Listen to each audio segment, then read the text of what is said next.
आप सभी ने ब्लैक होल का नाम जरूर सुना होगा। आज की वीडियो ब्लैक होल के ऊपर नहीं है। आज की वीडियो एक बहुत ही इंटरेस्टिंग टॉपिक के ऊपर है कि क्या अर्थ को ब्लैक होल में कन्वर्ट किया जा सकता है, और अगर आंसर हां है तो कैसे कन्वर्ट किया जा सकता है, जानना बड़ा इंटरेस्टिंग होगा। तो चलिए आज की वीडियो को शुरू करते हैं। वीडियो को आगे बढ़ाने से पहले थोड़ा सा जान लेते हैं ब्लैक होल क्या होता है। अगर आप में से कोई नहीं जानता है, कोई जानता है तो वो इस पार्ट को स्किप कर सकता है। ब्लैक होल का नाम, पहली बात तो ब्लैक होल क्यों पड़ा। साइंस के अकॉर्डिंग हमारे पास 7 कलर्स होते हैं, violet, indigo, blue, green, yellow, orange और रेड। और आप सब जानते हैं कोई भी चीज हमें लाइट की वजह से दिखती है। यानी कि अगर मैं आपको दिख रहा हूं इस कमरे में, तो एक्चुअली हो क्या रहा है कि इस कमरे में बहुत सारी लाइट्स लगी हुई हैं और वो लाइट मुझ पर टकरा रही है और टकरा के इस कैमरा में जा रही है। This is reflection of light. मैं एक नॉन ल्यूमिनस ऑब्जेक्ट हूं, मेरे पास खुद की लाइट नहीं है, तो लाइट टकरा के मुझसे वापस जा रही है। बट ब्लैक कलर क्या होता है? ऐसा कलर जो सारी की सारी लाइट को एब्जॉर्ब कर लेता है, उसको हम ब्लैक कलर बोलते हैं। अब ब्लैक होल का नाम ब्लैक होल क्यों पड़ा? क्योंकि ब्लैक होल एक ऐसी जगह, एक ऐसा एरिया है जहां पे ग्रेविटेशनल फोर्स इतनी ज्यादा हाई होती है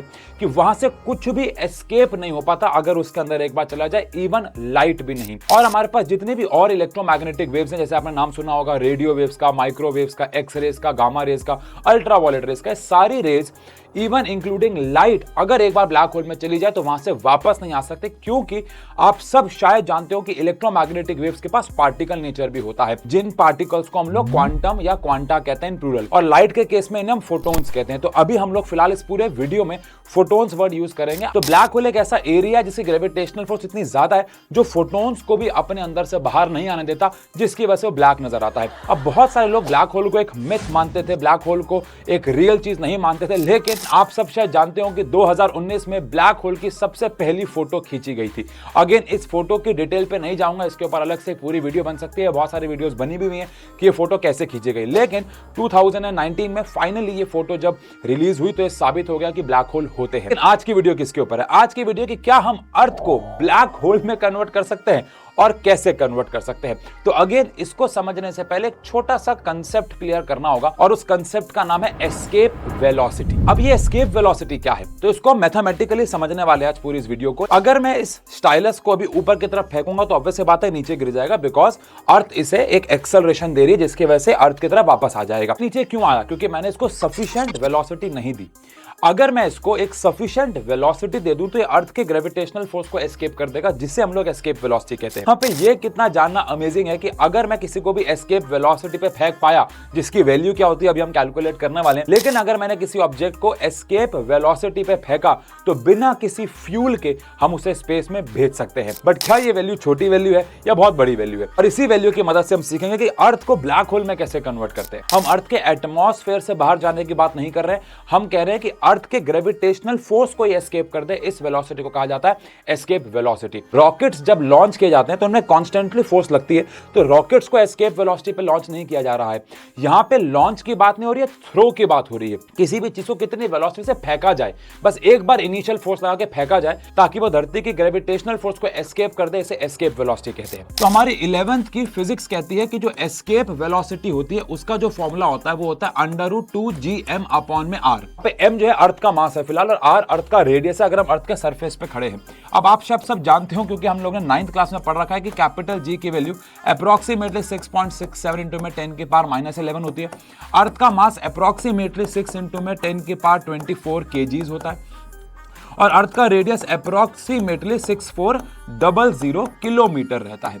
अब अगर मैं इन सारी वैल्यूज को यहाँ पे पुट कर देता हूं तो मेरे पास जो एस्केप वेलोसिटी आ जाएगी, जिसमें 2 g की जगह में 6.67 इंटू में 10 की पावर -11, और अर्थ के मास की जगह में 6 इंटू में 10 की पावर 24, और अर्थ के रेडियस की जगह 6.4 इंटू में अगर मैं इसको मीटर में चेंज कर दूं तो 10 की पावर 6। यहां से एस्केप वेलोसिटी आ जाएगी 11.2 किलोमीटर पर सेकेंड, यानी कि जो कि बहुत ज्यादा है। अगर मैं इसको मीटर पर सेकेंड में कन्वर्ट करूं तो अगेन अप्रोक्सीमेटली बात हो रही है इतना मीटर पर सेकेंड। पॉइंट इसकी, अगर मैं किसी भी चीज को 11.2 किलोमीटर पर सेकेंड यानी 11,200 मीटर पर सेकेंड से धरती से बाहर फेंकता हूं तो वो जाके एस्केप होगा। यहां पे हमने बहुत सारे फैक्टर्स को इग्नोर किया है, एयर रेजिस्टेंस को इग्नोर किया, अर्थ के रोटेशन को इग्नोर किया, परपेंडिकुलरली फेंका है।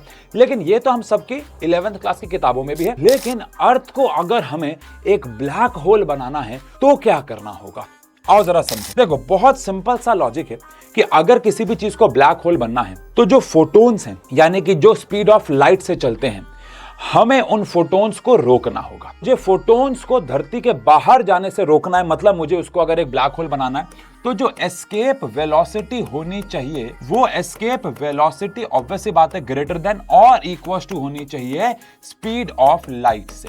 अब स्पीड ऑफ लाइट से हमारा कहने का मतलब यहां पे स्पीड ऑफ फोटॉन्स ही है। मिनिमम वेलोसिटी निकाल रहे हैं तो इक्वल रख रहे हैं। अब स्पीड ऑफ लाइट जो होता है वो 3 इंटू में 10 की पावर 8 मीटर पर सेकेंड होता है। यानी कि धरती को ब्लैक होल बनाना है तो मैं चाहूंगा कि धरती की एस्केप वेलोसिटी जो है स्पीड ऑफ लाइट यानी कि फोटोन के बराबर हो जाए। इस बार मैं एस्केप वेलोसिटी की जगह अगर 3 इंटू में 10 की पावर 8 रख देता हूं और बाकी सारी चीजों की वैल्यू सेम रखता हूं तो यहां से मैं आर, देखो आप सबको पता है मास को हम क्रिएट डिस्ट्रॉय नहीं कर सकते, तो आर की वैल्यू क्या आएगी यहां पे, तो यहां से लगभग जो रेडियस ऑफ अर्थ है वो 10 की पावर -2 मीटर आ जाएगा। मेरे हाथ से भी छोटा, मेरे हाथ में वो अर्थ आ जाए। अब आप मुझे बताइए क्या ऐसा पॉसिबल है कि हम इतनी बड़ी अर्थ को जिसका रेडियस 6400 किलोमीटर है, क्या हम उसे कभी 10 की पावर -2 मीटर रेडियस में कन्वर्ट कर पाएंगे? तो सोचने में तो ये इम्पॉसिबल लग रहा है, लेकिन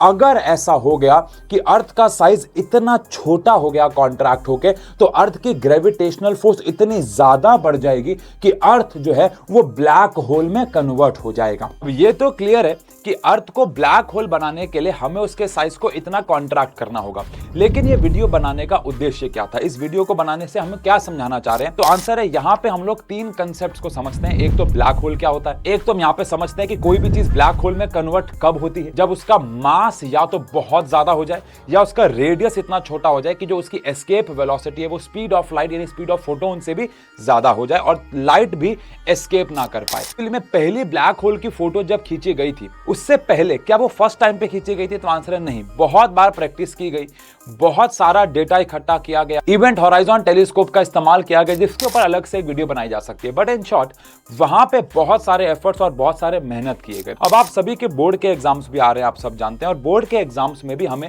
उतनी ही मेहनत करनी होती है। हम सब अपने सारी तैयारी तो कर लेते हैं, अब हमें लगता है कि हमने बोर्ड की तैयारी पूरी कर ली है, लेकिन अपने आप को जांचे कैसे? तो आंसर है सैंपल पेपर्स करके। तो इसी के लिए हम लोग लेके आए जो कि इस वीडियो के स्पॉन्सर भी हैं, और वो है ओसवाल गुरुकुल के सैंपल पेपर्स। तो ओसवाल गुरुकुल ने अपने सैंपल पेपर्स को बिल्कुल बोर्ड के पैटर्न पे डिजाइन किया है। इनकी 36 सैंपल पेपर की सीरीज है एक किताब जिसका मैं लिंक आपको डिस्क्रिप्शन में दे रहा हूं। और अगर आपने 36 सैंपल पेपर्स बना लिए तो ऑटोमेटिकली आपको बोर्ड की प्रैक्टिस हो जाएगी, आपको पता होगा कि पैटर्न कैसा है और एग्जाम में किस प्रकार के सवाल आते हैं। सबसे अच्छी बात, आपको यहाँ पे हर एक सैंपल पेपर का सॉल्यूशन भी मिल जाएगा ताकि आप चेक कर सके कि आप कितने पानी में और आपकी तैयारी कैसी चल रही है। तो लिंक डिस्क्रिप्शन में जाके आप किताब परचेस कर सकते हैं। आई होप आज की वीडियो में आप कुछ नया सीखे हो। Thank you.